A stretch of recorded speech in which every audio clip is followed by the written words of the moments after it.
I guess the sound of my voice means that it's ready to start. Hi, everyone. My name's Sam O'Neill. I'll be hosting this morning this exciting panel on discussing the importance of LGBTQI+ storytelling. To kick things off this morning and loosen everyone up a little bit, we are actually going to play a first look trailer at a new series, my new series, Giants, that we made with Off the Fence for Curiosity Stream, coming out in early 2023. And the reason I want to show you this clip is it is the first time that an LGBTQI+ person is fully fronting a wildlife documentary. So let's play the clip from Giants. My name's Dan O'Neill. I'm a wildlife presenter. I've been a filmmaker for 5 years. Every film I've made has been about searching for an animal. My whole life was about going on adventures.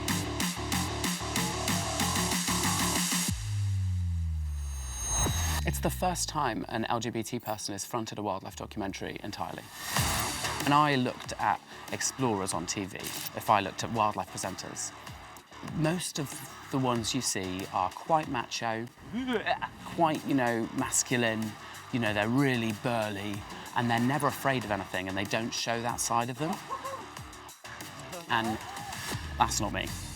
I'm a bit nervous to get closer. If I'm scared, you're gonna find out.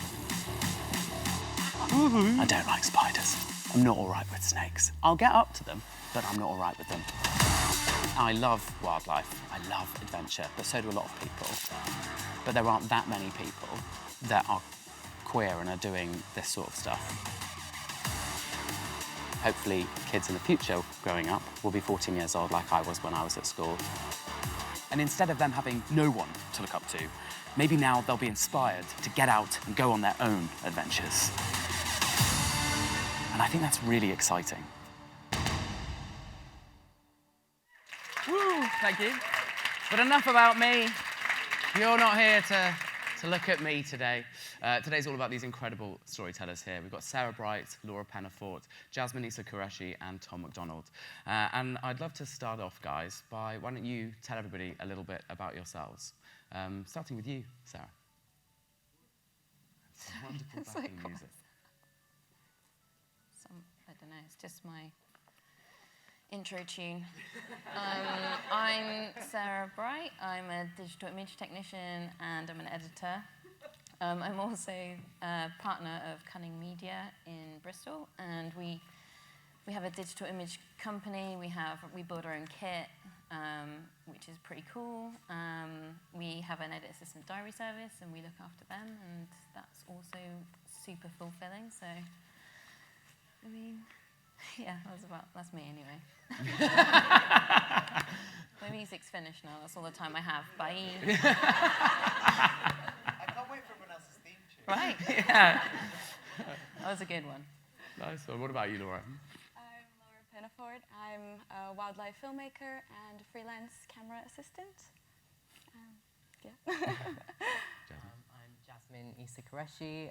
I'm a researcher, a freelance journalist, and also I do work for NGO and conservation companies like the Bumblebee Conservation Trust, and I'm a writer, and basically I think everything I do kind of revolves around storytelling, so even if I do lots of different things, they are based on the idea that we can create a story, whatever we do, so I think that's kind of what I'm focused on today, and that's what I'm focused on in all of the different jobs I do. And I'm Tom McDonald. I am still getting used to American terminology, the executive vice president, which I think means the head of factual programming for National Geographic. Amazing. So I wanted to kick things off by asking you guys, because it's the sort of feeling of the panel, is about a time when you felt that you gave something to a conversation that actively pushed it forward, and it was in relation to your identity as a member of our community. And I'll start with you for this, Jasmine. I think, for me, very recently anyway, every single conversation that I've had has been one that I've contributed to, and I felt like it's actually furthered the story that I'm trying to tell. And that's because very recently I've only started to realise things about my identity, especially being queer, and about my transness as well that have really kind of fed into the stories that I'm trying to tell. But I remember the first time I think that I lent into something and it really had an impact on my queerness, and I thought it would have an impact on other people's queerness in relation to the environment and in relation to conservation, is the See Our Future campaign, which I did with Dan. And that, I think, for me, was a real first chance to see that I could actually meld together these two concepts in my life, which was my love and passion for the ocean and for marine biology and for conservation, and also my interest and my respect for my own identity, being someone who's queer and being someone who's trans, but also being someone who's a person of colour, because if we kind of look at all of these different aspects of my identity, we do find that they actually very, very intimately linked. And so I kind of got very used to this idea of talking about intersectionality and the fact that it is this real sort of point at which all of the pathways in our identities do converge. And so I think for me that, I would say, is the first time that I went on screen, I went into this big magazine, and I talked about my love of nature, and I talked about my love of wildlife, and then I said, but it's related directly to me being queer, and it's related directly to this idea of spectrum-based learning and of actually understanding the natural world in a different way than we've been taught. And so I'd say that's probably my first turning point. But since then, kind of talking about things and even doing this panel, these are opportunities that I'm actually getting to talk about my queerness and my identity, and also my identity as a minority in the world of conservation and wildlife. And they're so directly related that you'd think people would have done it before, but the fact that it's just coming to light now and things like this are happening, I think is very telling that there is hope, but also that we need to go a bit faster. So I'd say, in answer to your question, which I kind of did answer in the beginning and then went off on a bit of a tangent, which I will be doing throughout the evening. We love it. We're here for it. That's the answer. The rest of you guys, has anyone had a specific time in their career that they think maybe they didn't know at the time, but now even just sitting here, they thought maybe that was something that came from my identity that really helped push things forward? I think there was a time when I was editing, and I was editing for Chasing Ocean Giants. And I've only really thought about this since we started talking about it, but they were really struggling with one of their episodes. It was from Russia with bowheads. And they'd like put loads of hard work into it, they'd done all the heavy lifting, but there were so many avenues that story could have gone down. They were like really really struggling with it. So I was cutting the pre-titles at the time, and they asked me to come in and like give it like a fresh perspective, basically. So I think because basically of like my journey as like a woman in TV and as a lesbian as well, I've had like quite a lot of adversity and stuff like that, but without knowing it, that kind of makes me a stronger kind of editor, if you know, or person in like an edit, because I don't see things the same way. Like I don't conform to the norms. I see things alternatively. So the structures and stuff that I saw in the story at the time, I basically was just like, well, that doesn't make sense, and that's like, and I'm just like, yeah, we could do this, and I smashed it to bits, and then like kind of maybe, it worked. I ended up like absolutely nailing it, and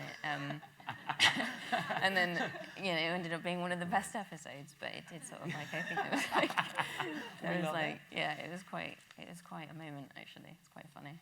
No, awesome. And on that note, I guess as queer people, we've all probably at some point experienced a level of adversity, and I think a lot of people from all diverse backgrounds probably have. Do you think that adversity that we may have experienced when we were younger, or what we do now, has an impact on making us better storytellers? What do you think? Yeah. I think as queer people, we sort of struggle a bit with self-confidence earlier in life, and then especially like I've dealt with that, not feeling like this was a place for me, and then sort of coming out the other side. So I feel like, that definitely helps us find. I think the healing space in nature is something that we really connect when we're struggling with our own identity, because we don't have any sort of judgment in nature, and I do feel like we find this connection. and especially when we realize that nature is very queer and that, nothing is binary, nothing is straight or follows a specific label. And once we find that, I feel like, these are the stories that need to be told. And also, I think as queer people, we have this intersectionality. Jasmine was mentioning a bit about that. And we know how important it is now to raise voices of underrepresented people and local communities, people from different ethnic backgrounds, to really tell a global story and stories of the diversity of the world that we're in and the diversity of nature. So I think being... What do you reckon, Tom? Like in your career, have you noticed that from queer storytellers you see a difference? It's interesting because I think this may turn into a therapy session for me. So if that's all right, I'm sort of great. Brace yourselves for the next 50 minutes. I find what everyone's saying really inspiring, but what I've been grappling with when I agreed to do this panel is I think this may be a very big generational divide. I feel, first of all, I'm clearly the oldest person on this panel, which is difficult for me. But certainly when I started my career, and only now do I realize this is what I was doing, but certainly when I started my career, I was determined that I would not be identified by the fact that I was gay. In fact, I did sort of everything I could. I'm northern, you can't really tell anymore, but I'm from the north of England, I'm from a working class background, I'm a gay man. That's quite rare, especially in specialist factual or natural history television. So I spent an awful lot of the early years of my career I wouldn't say I was suppressing my identity, but trying to be defined by the quality of my work as opposed to by those sort of identifying labels. And as I've got older, I've begun to see that over time, some of the decisions that I've made, especially as a commissioner, have massively been influenced by the fact that I'm gay. And I would say sometimes it's in really obvious ways. I was talking to you, Dan, about the fact that I commissioned a documentary about the drug PrEP, which, for those of you who don't know, is genuinely revolutionary in terms of sexual health. At the time, people at the BBC were like, why? Why do you want to make this film? And I was like, I think this film's if you talk about public service broadcasting, I think this film's really important. And so that's one very explicit example. But I think the more implicit example is, I think I've always been somebody who asked the question, why? And so when I was at the BBC, I would often go, but why do we do it like this? And why are we working with that person we've worked with every year? And I think in some ways because I was forced by being a gay northern man to be an outsider, wasn't my choice. Do you know what I mean? I would have rather been an insider. But at first I would anyway. I think I've always been somebody who is sort of questioning of the status quo and of how things are done. And so I've always felt, I think it's made me braver about going, just because we've always worked with that presenter doesn't mean we shouldn't change things up. Just because we've always made programmes in that way doesn't mean we should change things up. Just because natural history programmes, when I first started working in natural history, there were quite a few. I remember sitting in early days edits where I was quite nervous because I'm not a natural history expert. If someone gave me a camera and went, go and film some natural history, it would be really bad. So don't offer me that job.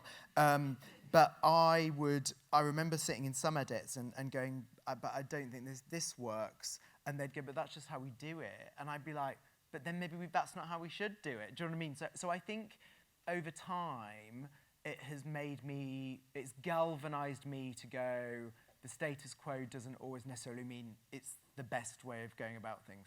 Yeah. A garbled answer, quite therapy-like for me. Brilliant. Thank you. No, I honestly think it's really interesting for people to hear these kinds of more personal side of your mind, because actually, especially from a commissioning point of view, and even in an editing point of view, hearing that is interesting, because it gives an insight into kind of where your head's at in a different way. Furthering on from that, I think people are always really interested to know what, as employers, they can do to give us the tools we need as a community to access our best selves, our most our biggest strengths, whether that's in front of the camera, behind the camera, in the edit suite. How do you think employers could do that? I guess as an employer myself, I basically, inclusivity is the most important thing. Having an inclusive environment that makes you feel comfortable to be yourself is basically something that just allows you to be like your authentic selves. And if you can do that, then you're tapping into the tools that everybody's already got anyway. And then you just sort of like, then that just sort of harnesses all of that sort of stuff. You get different perspectives, everybody's relaxed, and it's just everybody's having just a really nice time. Because there is pressures like inside work and outside of work. And like some people throw themselves into work as a coping mechanism. So if you're making that like a safe space for people, they're just going to grow naturally anyway and use the tools that they already have. So that's what I think anyway. Absolutely. Yeah, I'm going to ask each of you kind of I've got a more pointed question for each of you. Sarah, on that note, I was going to ask you, like, as an editor, do you think, as your perspective as a queer person, it's affected how you edit people, stories, animal behaviour in a different way to maybe other editors would? Possibly. I mean, like, you know, as like I mentioned earlier, like being a woman and being a lesbian, and I've had my own adversities anyway, but I also struggle with anxiety, so it's kind of like a big thing that I kind of like have dealt with for a long time.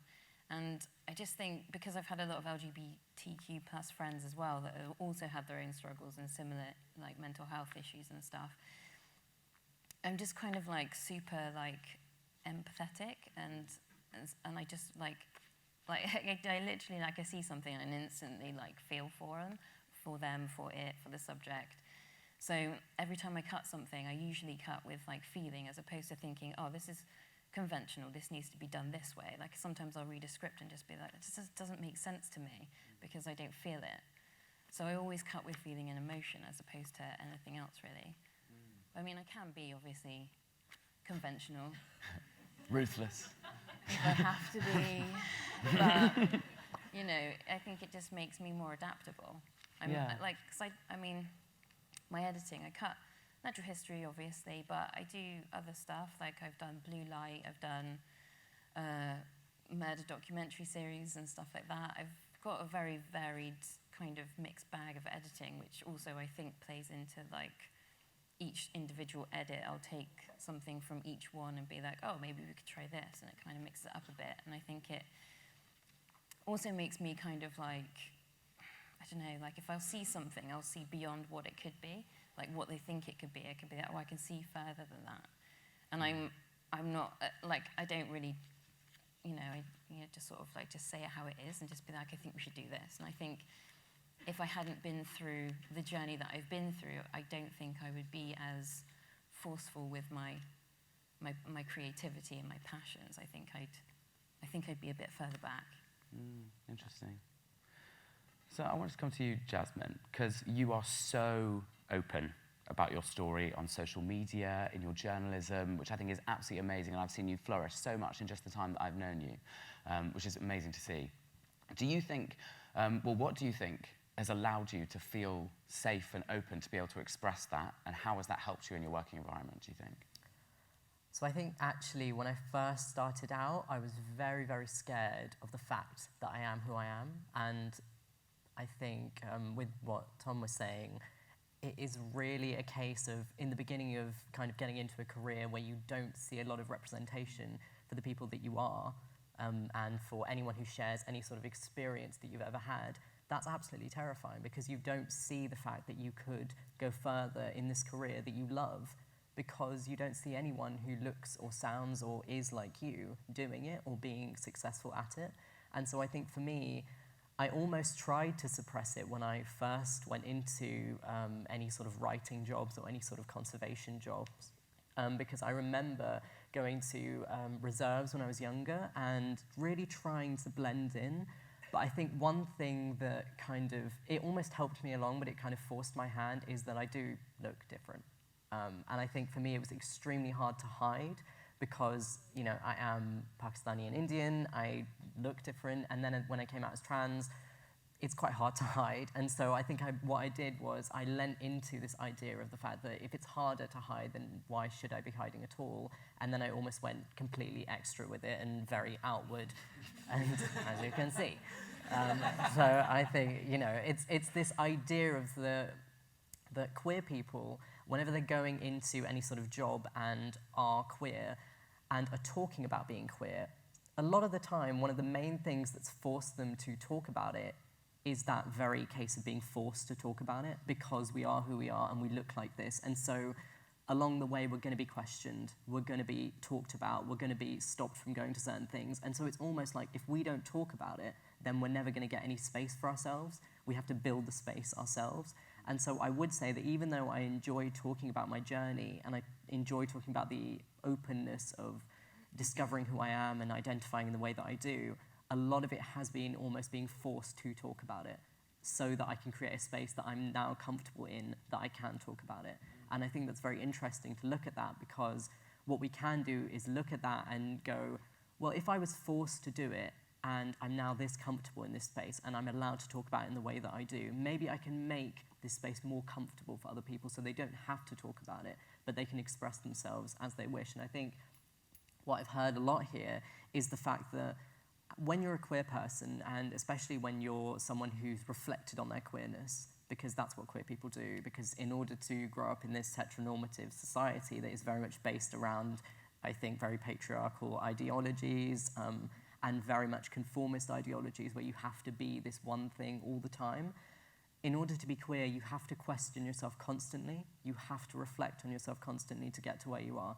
And that makes you very good at intimacy. That makes you very good at understanding your own intimacy, and that makes you very good at understanding everyone else's intimacy, but also the intimacy of nature. And so I think for this particular job, what I realized as I was questioning my own identity was that I have really reflected on who I am. I've really reflected on the fact that I don't want to conform. I've reflected on the fact that actually I've grown up learning about biology. I've grown up learning about conservation. I did my degree in marine biology, and this was all in a very binary way of learning.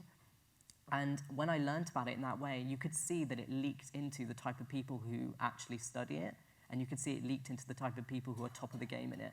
And I didn't want to be those people. I didn't want to conform, which meant that I had to actually look at learning it and first unlearning what I'd learned and then relearning it in a spectrum-based way. And I think that's necessary to learning about the natural world, and it's also necessary to how I now tell stories about the natural world, because I tell stories about the natural world now in a spectrum-based way, where I talk about how things aren't just black and white, things aren't just one thing or the other. Everything is a little bit of everything else. And so once you understand that, it progresses you in understanding STEM, it progresses you in understanding filmmaking, and it makes you a better storyteller because you're understanding every single intimate perspective that you see, especially when you're talking to people and when you're studying wildlife and when you're making a story or telling a narrative. And so I think for me, it's actually being forced to tell the narrative, understanding my narrative, respecting the fact that I now have to reflect upon myself a lot more deeply, and also the knowledge that when I meet another queer person in this space, they've also done that to an extent. They've been reflective, and so I almost respect them more for the fact that they have been more intimate with their own selves, and which means that they can now be more intimate with the stories that they're telling. And so I would respect their ability to tell the story almost better than someone who hasn't reflected on it, because I know that myself, I've struggled a lot with trying to figure out where I fit in this industry, and if they're still here, they've also struggled. But I would also say that my respect for someone who struggled is good, but I also don't want that to be the norm. I don't want people to struggle. It's not a case of you struggle, therefore you should be respected in the field. It's a case of you've struggled, I understand that. If we both understand that we've struggled, perhaps we can understand how to unpick it and make it more comfortable for the next person, which is another reason why I would respect someone in this field who is queer, because they would understand how to unpick everything. Because in order to unpick, you have to actually first recognize the issues at hand, and queer people do that because we live in it. So we should understand, or we should take the time to understand the issues that we faced and perhaps unpick them so that we can tell better stories. And so I think for me, one main aspect of being open about this is to show people I'm being open about this so that you can see what my story is, and it is about representation as well, but mainly so that other people can understand where I'm coming from and why it's important for people like me to be, and people like us to be in this sphere, because then we can tell stories like that and we can be more open. Thank you, yeah. Yeah. And I think what you were saying there is very true. You know, when you have a lot of different perspectives, whether that's come from an adversity situation or an experience or something else, or being from a different part of the world, you can get to problem solving much faster because there's, you know, different perspectives gets to the goal quicker. Tom, you spoke a bit about it earlier on, but if you could expand a bit on what kind of commissions you have done in your career, and maybe you've seen from other commissioners that have pushed forward LGBT representation, what that kind of does for the world as a whole, and whether you think actually that comes from deep within you and your background had something to do with it. So I'll talk first about things that other people commissioned, because I think I learned at a very early age the sort of incredible power of television. And so if you can sort of come back with me on a journey, I'm sort of 8 or 9 years old, and I'm sitting at home in the council house I live in Bradford, and there is the first gay kiss on television. And then fast forward again to Brookside and the first lesbian kiss on television. And then fast forward a couple of years, I think, hope my timeline's right, and I'm at university, and Queer as Folk happens. And Queer as Folk was this sort of like earthquake moment for me, showing my age, sorry guys. I watched it too. Oh, good. Yeah, good. We were all there, 1998, I think it was. And in some ways, the reason I'm citing those programs is because I always feel TV, this is where I've got to, I wasn't thinking this as an 8-year-old, but I think that TV does two very, very, very important things, or has the power to do two very important things. First, it has the power to reflect you and your world back at you, and I think that's really important, to be able to see yourself or versions of yourself on screen, and whether that's about your gender or your sexuality or the part of the world that you come from, or just what you're interested in and passionate about. The other thing it has the power to do is take you to places that you aren't able to go to. And especially when you're someone from a low-income background like me, the idea that there are people who travel the world for a living or go to these extraordinary places felt sort of extraordinary to me.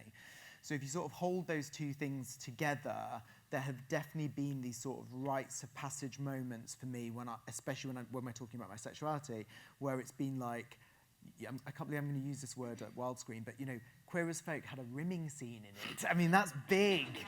Those of you who don't know Amazing. it, it's fine, you can Google. And that for me was like completely life-changing, made me think, my God, I didn't know who Russell T Davies was, but made me sort of go, maybe there's a world in which I could work in this industry. So anyway, I probably shouldn't have said the word. It's my favourite moment of the festival. Good. I'll go back to being the executive vice president of that GM. And then in terms of the things that I've commissioned, on a sort of more serious note, I think I've always been drawn to stories which are about outsiders, or stories which come from an alternative perspective, which have a different, often a familiar subject that has a different way in. My team are getting used to me saying the phrase broaden the aperture, and I think in a way this is slightly different or natural history adjacent, and I think I'm always looking for the thing that feels sort of adjacent. So when I think about my commissioning career, and I wasn't so by the time I was a head of a commissioning department at the BBC, I was obviously championing a team of people. But when I think of things like Muslims Like Us, which was a series that my department commissioned, that came from a commissioner named Fatima Solaria. Fatima had been trying for a long time to get that series commissioned, and I became her boss, and the first thing she said to me was, I've been trying to get this commissioned for a really long time, do you think I'm right? And essentially, Muslims Like Us was an attempt to be a riposte to the fact that on British television, there was a lot of conversation about Muslims, but you very rarely heard someone who was Muslim tell their own story. And very rarely did you get to see that their stories are plural. Unsurprisingly, there isn't just one type of Muslim with one view and belief of the world. Muslims Like Us went on to win loads and loads of awards. And I sort of believe, rightly so, because it shouldn't have been game-changing to have a series in which the only voices you heard were from ordinary British Muslims, but it was game-changing, and that feels weird. Do you know what I mean? I think I'm good at spotting those blind spots where you go, how is it that we've never told this story or that story? I was a big champion of David Olusoga, who is now, I would say, one of Britain's foremost on-screen historians. He did a brilliant series when I was the head of specialist factual at the BBC called Black and British: A Forgotten History, and the gist of that series was, we have been told British history entirely through a white perspective, and now I'm going to retell you everything you think you know, but entirely through a black perspective. Now, when that was first commissioned, I am going to be really honest, I naively was going, but how different is it going to be, this series? Do you know what I mean? And actually, what I thought was extraordinary, that's my own bias, what was extraordinary was, it was bloody different. Do you know what I mean? Like, you compare it to Andrew Marr's History of Britain, very iconic series at the time. David's series was almost like hearing the history of an entirely different country. And then just before I left commissioning, one of the last things I commissioned was a drama, a full scripted drama called Then Barbara Met Alan, which was about the story of the successful attempt for the Disability Act to come in the UK, to be brought in the UK. The reason that story felt really important to me, it was a story which did not fetishize the fact that it was disabled people who pushed for the Disability Act. It was about two charismatic, heroic, funny, extraordinary, lovable, weird, complicated, slightly messed up, sometimes irritating people in pursuit of an amazing dream. And I think what was amazing about that drama, and I wasn't there to see it through, but what was amazing is it didn't depict them as heroes, it depicted them as real, ordinary people who, guess what, are just like us. So I think I guess the sort of the short answer, without using the R word again, is that I look for stories, I'm drawn to stories about outsiders, and I think that's also true in the work that I've done in natural history. Awesome. Thank you very much. Laura, again, you are someone who's really open on your social platforms. And something that you're really a big champion for is representation for women in camera operating, of which there's a huge amount of work still to be done. There are groups of women talking about it constantly. It is really, it's quite shocking, actually, when you look at, like, for example, the bursaries and... Oh dear, see? They don't want me to talk about it.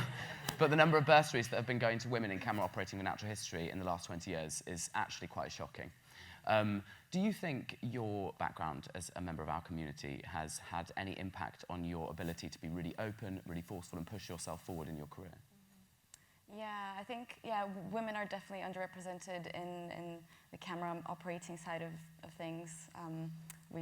Watching the behind the scenes of all these natural history shows, we rarely see someone that looks like us, and obviously that affects our perception that we can be in that position. So it's definitely something that needs to be talked about. And also, I think, as a queer woman, making sure that location work is safe for queer people, because unfortunately, that's not the reality for most of the world and most of the places where we go to film these wildlife, and making sure that there is an attention to that, to making location work safe. But I do feel like things are changing. I feel a genuine interest in sort of getting more diversity and more underrepresented people in the teams. Even like Greet Talent, they do a great work of getting underrepresented people in TV. So I do feel like there's an interest in diversifying now, which is great. And the community spaces that you were talking about, I think that's also really important. We have a wildlife camera women group, which is great, and everyone's very supportive there. And also spaces for us queer people to talk about our experiences as well. I remember when I first met Dan, we instantly bonded over being queer and going through similar things. And then same with Jasmine, is that moment of like, oh, we've been through similar things. I understand you. So it's, definitely lots of spaces like that. And even the fact that we're having this conversation here right now, I can't imagine having a conversation like this where I'm from, Brazil, not a very queer-friendly place, unfortunately, as people may know. But so it's quite interesting to see from this side and see that there is an effort being made. And even on social media, I think I try to be very open about that as well, because I haven't had that sort of representation early on. I didn't think this could be a career for me because I haven't seen anyone that looked like me doing it. So I try to and also just normalize same-sex relationships. I think that's a big part as well. I watched Tom's talk yesterday, and he was talking about something completely unrelated, but he just mentioned, oh, my husband this, and I pick up on these things because it's huge for us queer people in the audience to hear this being spoken so casually and so openly, and in a work space, right? Because lots of people feel like they need to hide in a workspace, or be scared that someone's going to find out. And I think the reason why we're having this conversation is always because it is related to our work, and we can bring our experiences into work and bring these fresh perspectives to tell better stories. Yeah. Thank you very much. Yeah, no, you were mentioning the safety working abroad, which was something when we did Giants that I was actually terrified of, because one of the countries we were going to was Kenya, which does not have the best laws around LGBT people. And it can be done, because the Giants team out off the fence who organised the series really made that a priority when they were looking at locations, speaking to fixers, and we had sit-down conversations about it, and they made it safe. They made sure everybody we were working with out in the field was 100% aware. They knew the situation, and they would keep us safe. And it's really great that the team could do it, so it can be done. Thank you so much, guys, for this. I want to turn to the audience to see if you guys have any questions for these guys. Do you? I'm still trying to see if I can see anyone. Right. There we go. There's one right here. Amelia? Do we get a mic or no? Should I just... Your mic's running to you. I'll take the challenge. Thank you so much. Thanks, guys. This is such an inspirational panel. As someone who is just pretty standard, not queer, I'm straight, and is there a way for me to support like colleagues or friends like yourselves in this industry? Like, what's a way that you would love to see more support and people being, by your side, great advocates for your side of things? What would be tips for us who wants to support you? I think in terms of making a space comfortable for queer people, you have to almost make the space look like it's comfortable to queer people, so that when we're looking at spaces to move into, we know that those are going to be comfortable enough for us to show our expression and to really just be who we are when we are by ourselves. And one of the ways that I found that is quite useful, even amongst people who don't identify as non-cis, is pronouns, and is this use of pronoun cards, because even when you don't identify as someone who's not cis, the use of a pronoun card suggests that you've done some research into what queerness is and why people use pronoun cards. And it also suggests that you know a bit about the community. So even if you were to go into that space as someone who isn't trans but is queer anyway, you would then go, oh, these people do understand a bit more about it. And so that creates a kind of rapport amongst people, and it can create an environment that's more comfortable. And like one of the things that I wanted to put on my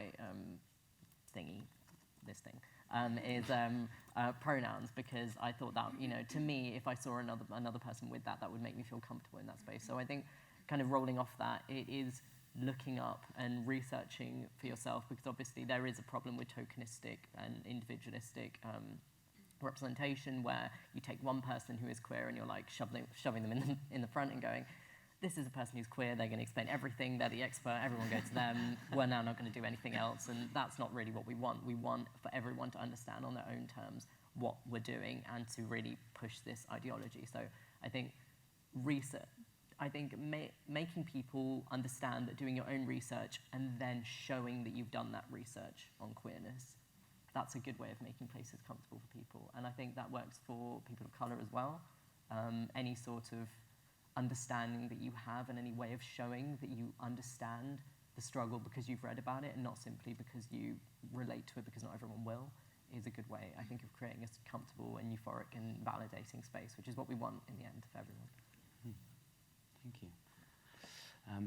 There we go. I was just wondering how each of you felt when you were asked to be on this panel. Such a Lindsay Parietti question over there. I think it's just the realization now is hitting me because of that question. I was nervous. like, really nervous. I'm still quite anxious and a bit nervous about it. But at the same time, it's like super exciting because this is the first one they've ever done. And I think that's quite empowering. And I'm really proud of myself. I think it's such a great thing to do. And it should be normalized more. Like, we're just like everybody else. Like, we're all like, you know, we're all the same. Like, we're all like, I don't know, like, we're just different, but we're all equal. So it's like, you know, there isn't much, we shouldn't have to be in a different, like, put in a different category or a different environment or different rooms or hidden away. Like, you know, we're all pretty cool, really. Some might say cool. we're even more cool. Yeah, I was quite excited that talk like this was happening, a debate, you know, bringing this to Wildscreen. I thought it was huge, and I especially liked that it was, obviously we all go through many struggles during our lives, sort of coming to terms with our identity and navigating, you know, being different, and I quite like that it wasn't focused on our struggles, but what we bring, what we can add to the industry and what we can add to the stories. So I was quite excited to hear everyone's perspective and just focus more on the positive and what we bring to the table as queer people. I think I was excited that as a trans person I would get to talk about that, because I've never ever seen that. And that was one of the things that caused me to go away from natural history for a bit. This idea that it is so entrenched in binary that even considering the idea that I would be able to be trans in this area and actually talk about it, that was completely mind-blowing to me. And the fact that I actually get to be here and talk about that, I think for me, it very early on, as soon as the email came in, I was like, yeah, 100% yes, because this is a festival that I followed since I was really young. And, you know, it's something that I've looked at in terms of films coming out, and it's really inspired me. So if I saw someone like me talking about this, very early on I would have gone, oh, I think I can do that. And so I think for all of us as well, it's an element of representation. You're like, I wish I'd had that. So now I'm going to do it so someone else can see it and do that. And I think a lot of our stories are quite similar in that aspect. Absolutely. My first reaction was 100% no. I'm not doing this panel. What? And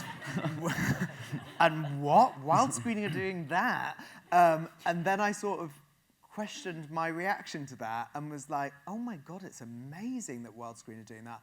I think it's sort of terrible that I think it's amazing that it's the first time that Wildscreen are doing that. And so that is the reason why, in the end, I said yes. Look, I think, like everyone else, ultimately, I do not want to be defined by any of the characteristics of myself that I've talked about today. I want to be defined by the quality of my work.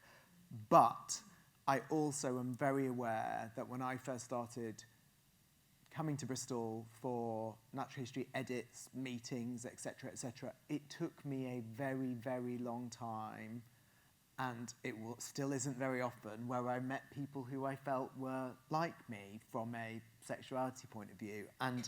And so I think, knowing that this is online, knowing that there will probably be people in the audience who are gay or queer, it feels important. I felt a responsibility to do it and to make you listen to the stories of what I used to watch on TV when I was young. And we loved them. No, thank you. Over there. Oh, that's two. Hello.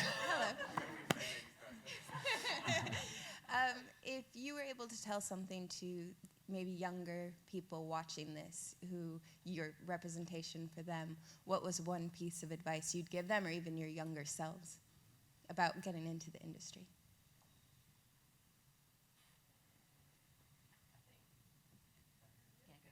I think building a support system is the most important thing that I could ever give my younger self advice of. And I think the reason that I burnt out along the way a few times, and I drifted, and I really felt very unwelcome, was because I was doing it on my own, and I really struggled because you can't do it on your own. You really can't fight the entire system on your own, as much as that's an exciting, heroic thought. It's impossible.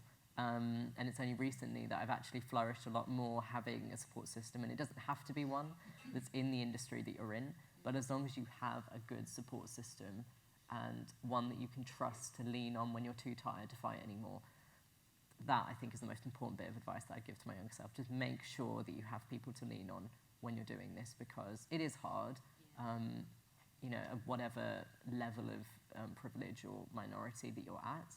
It's hard to get anywhere sometimes, and it can feel kind of hopeless. But if you have a support system to rest on, you can rest and come back in when you know that you've got enough energy and you've recharged. So I'd say support system and building that is the most important bit of advice that I give. Yeah, I agree. I think as well, like, I would probably say, like, you know, just try not to be a chameleon. Like, I tried to just be myself more, I think, because I think that would have kind of helped with a lot of things that I went through. But definitely, like, I mean, I had a good support network. Like, my family are amazing, so I didn't struggle in that department. But there was like, you know, there are things that you have to, like, lots of adversity and stuff like that. But I think I would have just kind of like tried harder to find more of my people, like, because I was hiding from it a bit.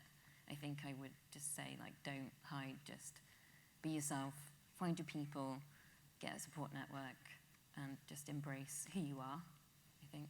I think there's something sort of bigger to say about this in the sort of wider responsibility of the industry, because I think a phrase that has started to become really popular over the last few years is sort of bring your true self to work, be your authentic self to work.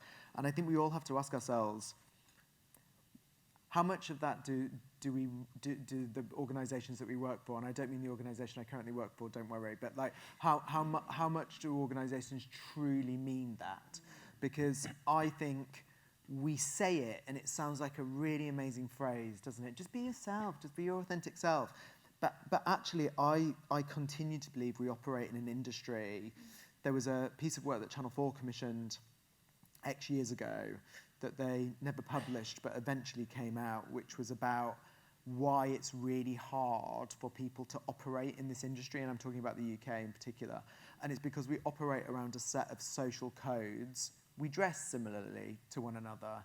And so in a way, maybe the study basically went, if we wore a uniform, it might be better, because the fact is there's a certain type of look. I've got it. Do you know what I mean? It's sort of, it's a little bit casual. I'm not in a suit, but I put a pair of dark jeans on. So we have social codes about how we're supposed to sound.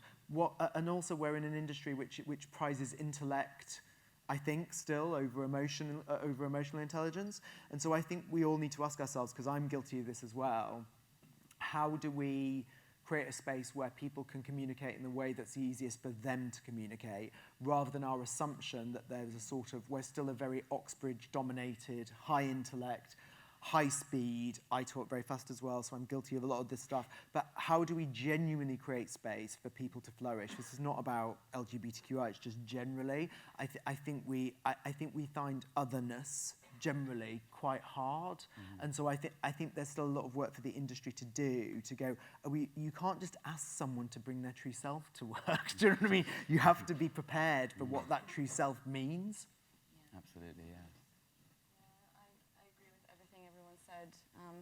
And I also think that, well, this is a creative industry, and once you have this sort of support, or you feel comfortable in a workplace, then you unlock your creative potential, and you're able to access your creativity and bring more to the table. So it's really important to feel comfortable in your workspace and have this discussion. Awesome.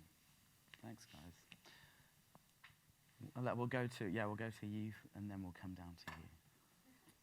Hello, everyone. My name's Jason Peters. I have been involved in the wildlife filmmaking industry for over 20 years, and I'm a gay man, and I've always been very out, and I honestly can never say that I've had a single negative thing happen to me in the industry. I now run a wildlife film website, wildlifefilm.com, and I produce a newsletter, Wildlife Film News, and in that and in all the social media, I'm very out, and I do that on purpose, so that because I want to be representing my community. And I've also never had a single thing ever happen to me through that. Never a single email, a comment, never, ever. And whereas if I posted myself on YouTube, I do, about something queer. So my question is, I haven't necessarily achieved all I wanted to do in my career, but I've never thought it's about my sexuality. Could any of you say, Tom's done very well, obviously, have you ever had a single thing happen to you that you think held you back? For me, when I was trying to get into wildlife filmmaking, one of the things I was told was that, you need to go into research first, and perhaps that would be one way to get into wildlife filmmaking, because you kind of go up in the ranks and you find your footing and you do a lot of career searching in that aspect, and you can gain a lot from lots of these different things. And I had a few interviews with various companies where it was quite obvious to me that what they were telling me was that what they wanted was a very specific kind of person, and they weren't saying it directly in that they wanted me to dress in a different way or they wanted me to be different, but by the examples that they were giving and by the type of work that they wanted me to do, it was quite obvious that they were saying things like, you might have to travel to this place, or you might have to do this, or you might have to converse with this sort of person. And what it was telling me was that I am not that sort of person. So are you trying to warn me away from this job because I'm not that sort of person? Or are you trying to tell me that I should change so that I can become that sort of person? Because I think when you go into an interview as well, one of the main things that you're doing is you're getting an idea from the interviewer what you should be, because they're sort of telling you what you should be, and so that you can gain more experience, that even if you don't get the job, you learn more about what the job is and what it could entail and what skills you could get. And what I got from a lot of people who were interviewing me was that I wasn't that sort of person. And so I think for me, what that did, it almost forced me to try and be that sort of person. But in doing that, I lost a lot of what actually made me creative in the first place, which was that introspective view that I have of my identity. And I think that did hold me back for a lot of years, and it's why it took me a long time to realize that I could actually be anything in this industry. I think one big thing that has held me back a lot of the time is that as well as being queer, I'm also neurodivergent, and so going into workspaces is actually quite hard, and being kind of introduced into workspaces is quite hard. And this does actually work alongside with the queerness, because a lot of the time we seek, I think, to split neurodivergency and queerness into two separate schools of thought almost, but actually they are very much intertwined. And so I think for me, something that held me back a lot is, as Tom was saying, the workspaces that we provide for people are very much tailored to a certain kind of person. And that, again, held me back. And these are called invisible biases, because what they are is they are things that on the surface don't seem like they're different. And to a lot of people who are already in the industry, they don't seem like they would actually affect anyone at all. But if they are affecting you, you will not be in this workspace. You will find it hard to be in this workspace. And so you're not actually there to be othered. And so it's quite hard, because the people who are already in it and who are thriving, it doesn't affect them. It doesn't really affect them that much. It won't affect you as much as someone who's struggling to be in that space and so isn't in that space at all. So I think for me, these invisible biases are things that held me back from getting anywhere in my career. And the only way to find out more about these invisible biases is to ask people who are struggling to get into the industry, so that they can push up that idea and to talk to people and to uplift that idea. And obviously we come to the idea of this panel, which is actually supporting and championing people who have had experience being othered, because then we can talk about it, as opposed to, obviously, if anyone else was here talking about it, they could talk about what they've heard, but they wouldn't necessarily get it. So I think for me, it's that invisible bias, which is very hard to explain and kind of hard to talk about, I think, because you almost don't want to push yourself away from workspaces by suggesting that there's something that you can't see, but it's affecting me and I can't work there. That kind of seems a bit weird to an employer, I think, to say that. But the more we talk about it, the more other people who have experienced it too will come out the cracks and go, no, we've actually felt it too. Can we actually change this space so that we can make it more comfortable? I mean, I would say, to your question, I think it's a really good question. no, I haven't. Like, I think I genuinely feel that there has been nothing in the television industry or in my career that has held me back. What I would say is that there have been occasions though in my career, and I won't go into the detail, where it's very, very clear, to me at least, and I'm not a overly sensitive person, I don't think, but it's very clear to me at least as somebody in a position of authority that the person I'm giving notes to or giving feedback to does not like it, and does not like it coming from me. And I've talked to a lot of my female colleagues about this, and they're like, oh, it's exactly the same for me. And I think there'll probably be the audience who are like, I hear you, I get it. So it has been interesting to me, especially in a commissioning role, to occasionally come across a man, and I won't assume anything about their sexuality, but a man who just doesn't sit right with them, that I'm the person in the room who has the ability to go, no, I don't like that, and I'd like it to change. And I think that is something that we all have to accept. It's much more widespread, having spoken to a lot of women, especially in the industry, where you go, yeah, that's still there. That sort of that slight power imbalance, and I sometimes feel it, and I feel it very rarely now. But let me tell you, when you do feel it, you're a bit like, oh bloody hell. Do you know what I mean? 100%. I think I've had just sort of rolling off from what Jasmine was saying, but it was like in the past I've had like times when I've been in sort of environments in work, and I don't know if it's like, it's not necessarily, I don't think, a deliberate thing, but I've felt uncomfortable in a work environment. Like, people would just say things, and it's sort of like fine to say because it's just like normal, right? So you're just like, oh yeah, well, Sarah's a lesbian, she knows, like, you know, like off the cuff kind of remarks like that, which if you were saying it about any other sort of like, you know, community or whatever, it would be like, what are you doing? Like, and it just kind of goes on, and then that kind of makes you kind of become a bit more reclusive in yourself, and you feel like you can't be yourself in that workspace because it's almost like bullying, but it's not, because it's normal. So I felt like I couldn't really, you know, be myself and tap into my creative self and continue doing what I was doing. And I've also been on like shoots before, and like, you know, where I haven't gone on to the shoot again because I don't conform, and I don't, like, you know, I don't do what everybody else does, and I don't necessarily always go and take myself to like crew drinks and stuff like that, because I need my own headspace, because I've been spending all my time all day focusing on stuff, and like either I've been like creating or like I've been very technical that day, that I need my own headspace, or I want to go and like spend some time with my girlfriend like on a Zoom call or something. That wasn't good enough, so that I didn't go on to that shoot again after that. But I only found out that was the reason like years later.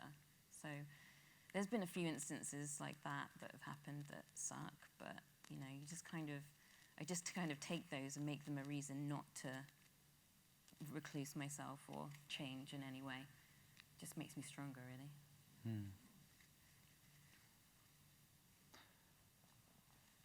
Down here first, because you asked before. So when Sarah and I started in the industry a while ago now, we're older than we look, we were kind of pushed together as being the edgy people in the company. And I mean, I'm very able to be a chameleon. Look at me. You know, I'm white, cis-presenting, middle class. It's worrying if I'm the edgy person. What is really exciting, and this is kind of a question to Sarah and Tom, is what I'm seeing from people like Jasmine and Laura, is the industry is changing, and people are feeling more able to express themselves. And how does it feel to you guys as, I guess, mentors now, seeing this come through and seeing this change? I'm really excited and relieved in a way, actually, because it's just sort of like, oh my God, finally, like, you know, people aren't going to be walking around feeling like I used to feel, like I couldn't tell people that I had a girlfriend or anything. I'd just be like, no, I'm single, you know, like, whatever. And it's just sort of like, no, I just like my hair. Like, you know, it's just sort of like, you know, now they're just sort of like, it's further, so it's like, hopefully it's like less painful for them, less of a challenge, less of a struggle, and it actually brings me more hope, and I get really excited about it, like when we have our edit assistants. And they're all from different backgrounds, and they've got like their own individual lives and their journeys and stuff like that. But when they're with us and we're training them, we're showing them, and they're training each other, and they're like really enjoying the work environment, and they're just like so excited to be there. And you know, it doesn't matter like their like adversities that they've been through individually, because it helps them be who they are now, and we encourage it. And just seeing that every day is just a really beautiful thing. So I'm super excited. And I can't wait to see where we're going to go. I feel the same way. I feel super optimistic. I think, you know, as everyone said, there's a long way to go. We always say that. But it feels good, doesn't it, to be in this room, to be doing this panel, to be hearing people's stories. And I feel really humbled hearing the stories of people today, because I think it is, I definitely feel like a sort of elder statesman up here. It's an uncomfortable feeling.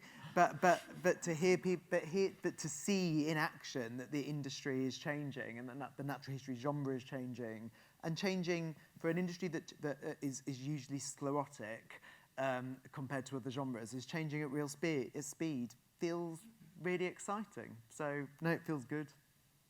Awesome. We've got time for 2 more questions, guys. I've been instructed. Oh wait, 1 more or no more? No. 2 minutes. You got 1 more question. Oh, 1 more question. Sorry, I lied. All right, I'm just going to close my eyes and point. You. Hi, so I have a question for Jasmine. So my name's Maya. I'm a British Indian neurodivergent woman. So before I even ask my question, it's just so nice to have those parts of me represented on stage. So I'm really grateful for that. I just wanted to know if you felt the weight of being a brown, queer, trans, neurodivergent person in the workplace, and if you feel that having to represent that affects how you look after yourself. Like if you feel like you need to pioneer in the industry to represent that intersectionality, and if it ever, if it almost pushes you to burnout, or if it challenges how you look after yourself because you feel like you need to stay in the industry. Yeah, thank you for that question, because it always does. And actually that's kind of almost the way I've got here, in a very sort of twisted way, is the fact that I've had to champion that, because I walked into spaces and it's all white, and it's all straight usually, or, it's all cis presenting, and it's very, very hard, I think, for me to go into that space and go, okay, I can't see anyone who looks like me, or I can't really tell if anyone is kind of accepting of who I am, or will just kind of get my pronouns wrong, or will really not really understand where I've come from, or the great struggle that I've had to actually understand who I am and, prepare myself to get into that space. And I have to almost go into there and go, okay, I'm going to teach them. I have to, I'm going to teach them what it's like to be me, because otherwise then this space will be very hard for me to actually work in at all.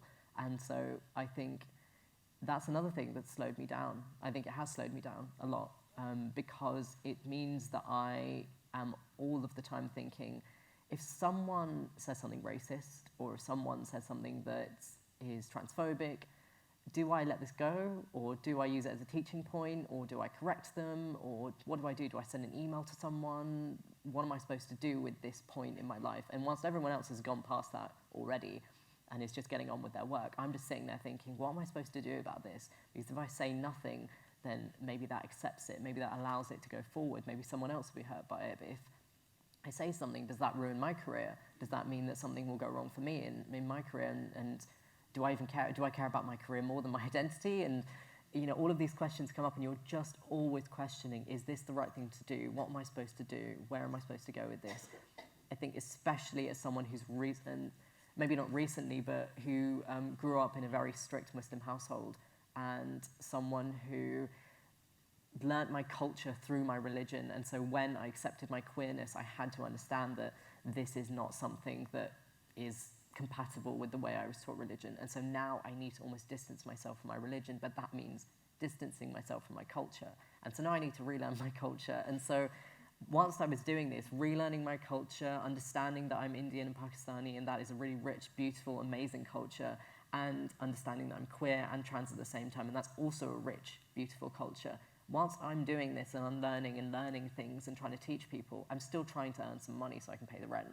You know, I'm doing all of this at the same time. A lot of us are doing this, and especially as someone who's a person of color and neurodivergent, which, you know, adds another layer to this. I'm just collecting labels at this point. I don't know what to do. It's like ridiculous. My God, someone's like, "What are you representing here?" I'm like, "Okay, just sit down for a second." It's like, I have a lot to get through. I think for me, it is a struggle and it's held me back, but I think just by you asking that question and me being here, I'm just really hopeful that that changes. I'm not happy that I'm the only person of color up here, but only for the reason that I don't think I should be the one representing everyone, because I'm not everyone. And because as much as I'm saying, oh, you know, we've got a person of color who's trans up here who's talking about wildlife filmmaking and journalism, that's amazing. But I'm not the only one who does it. And if I was the only one who did it, that would be bad, because I don't represent all Indian and Pakistani people. I don't represent all trans people. I don't represent all queer people. And like all of us, we represent our individual selves. And once that has a slice of queerness in it, and that has a slice of all of the different aspects that we say that we are not representative of everyone.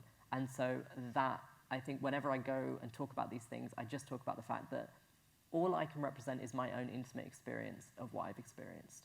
That's what I am. You can take away from that an understanding of queerness, but it will be my understanding of queerness. And I hope that what you would take from that is that every different experience is just that. It's different, it's individual. And I would hope that would further the idea that by asking people to conform, what you're doing is taking away the individualistic creativity. And you're taking away that chaos that comes with progressive individualistic creativity. And for me, that's what I think when I go into spaces and I don't see anyone like me and I see everyone conforming, I see, oh, where's the chaos? Where's the creativity gone? And I think that's so necessary, especially in filmmaking, is to have that chaos and that creativity.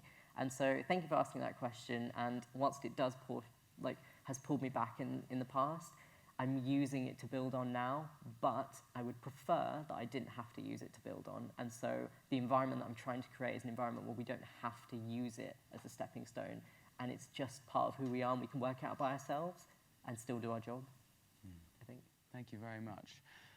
Can we have a round of applause for our incredible panelists, please? Thank you. Awesome.